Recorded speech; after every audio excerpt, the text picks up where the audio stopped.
एक नाम और पड़ गया, उसका नाम क्या था? रणछोड़। क्या था? यानी वो युद्ध भूमि से भाग गए लड़ाई करने के। भगवान कृष्ण भी भाग गए थे युद्ध भूमि से। कैसे भागे? उसके कहानी सुन रहा हूं छोटी सी। एक बार एक जो जरासंध था, और जरासंध ने द्वारिका पे चढ़ाई कर दी, और चढ़ाई करने के बाद में क्या किया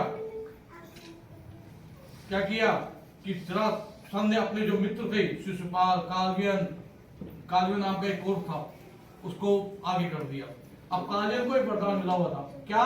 कि उसको कोई नहीं मार सकता, न अस्त्र, न शस्त्र, न भाला, न बंदूक, न बर्छी, न तलवार, न नाखून, कोई नहीं मार सकता, ऐसा वरदान मिला हुआ था। तो भगवान श्री कृष्ण समझ गए कि ये तो मरना मुश्किल है।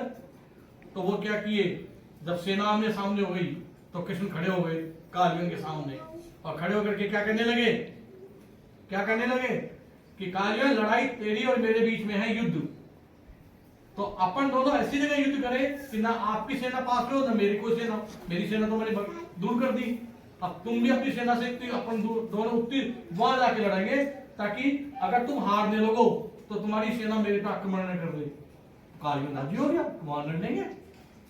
तो थोड़ी सी दूर ले गया, कहता यहाँ लड़ो। कालव्यन ने कहा, कहते यहाँ नहीं लगे, अभी तो तुम्हारी सेना दिख रही है, मेरे पे आक्रमण कर देगी, हारोगे तो थोड़ी सी दूर हो लड़ेंगे, वहां चलो, वहां लड़ेंगे।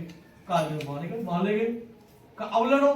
नहीं, अभी भी नहीं लड़ेंगे, अभी भी तुम्हारी सेना दिख रही है, तो वहां लड़ेंगे। तो वहां लड़ेंगे, वहां लड़ो।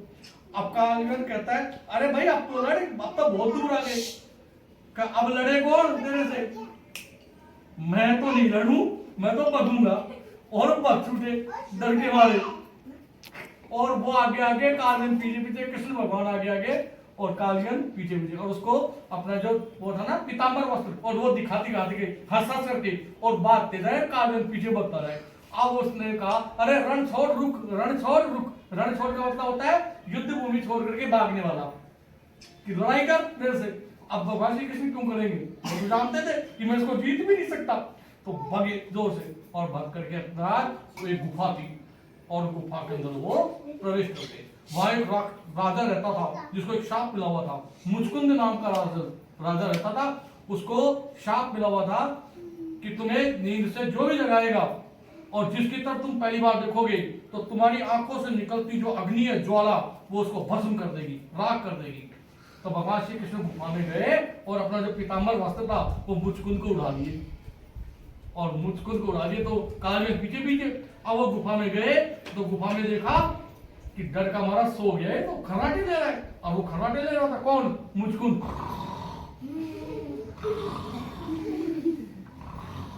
ऐसे खर्राटे ले रहा था। अब उसने कहा, उठ, युद्ध कर मेरे से। अब वो कृष्ण भगवान तब उठे ना, कृष्ण भगवान तो छुप गए खेल देखने के लिए, कि आगे देखो खेल क्या होता है। और वो जब नहीं उठा तो पैरों से मारने लगा कालव्यन को। किसको? राजा मुचकुंद को। और मारने लगा, तो फिर वो उसकी नींद टूट गई, और नींद से टूट करके उसने कहा, किस दुष्ट ने मेरे को जगाया, मेरी नींद को किसने भंग किया? और वो जैसे गर्दन घुमा करके देखा, तो सामने कालव्यन खड़ा था। अब जैसे कालव्यन के देखा, तो उसकी आंखों से ज्वाला निकलने लगी, अग्नि निकलने लगी, और वो कालव्यन पे गिरी, और कालव्यन वहीं जल करके राख हो गया। इस प्रकार भगवान कृष्ण ने बुद्धि का प्रयोग किया, बल का प्रयोग नहीं किया। हम सब जानते हैं भगवान कृष्ण को हराने वाला इस धरती पे कोई नहीं है, लेकिन वो अपनी लीलाएं रचते हैं।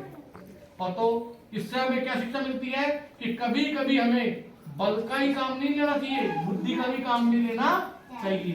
बुद्धि का ध्यान रखना है। और अंत में भगवान कृष्ण जब बड़े हुए, तो उन्होंने महाभारत के युद्ध में भगवान श्री कृष्ण ने अर्जुन को गीता का उपदेश दिया। कौन सा, किसका उपदेश दिया? गीता का।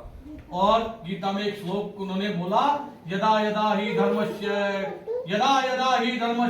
ग्लानिर्भवति भारत अभ्युत्थानम् अधर्मस्य तदात्मानं सदाम्यहम् परित्राणाय साधूनां विनाशाय च दुष्कृतां धर्म संस्थापनार्थाय संभवामि युगे युगे। क्या कि भगवान श्री कृष्ण ने कहा कि मैं हर युग में जन्म लेता हूं, जब जब धर्म की हानि होती है और अधर्म बढ़ता है, तब तक मैं जन्म लेता हूं दुष्टों का संहार करने के लिए और सज्जनों की रक्षा करने के लिए। ये भगवान श्री कृष्ण ने गीता में अपना उपदेश दिया है और अर्जुन को युद्ध करने के लिए उन्होंने तैयार किया कि तुम युद्ध जो कर रहे हो वो धर्म की रक्षा के लिए कर रहे हो, अधर्म के लिए नहीं, इससे युद्ध के लिए तैयार रहो। इस प्रकार गीता का उपदेश भगवान श्री कृष्ण ने अर्जुन को दिया। तो ये आपको मैंने 2-3 छोटी छोटी भगवान कृष्ण से संबंधित कहानियां सुनाई। अब आपके आ रहे हैं प्रश्न।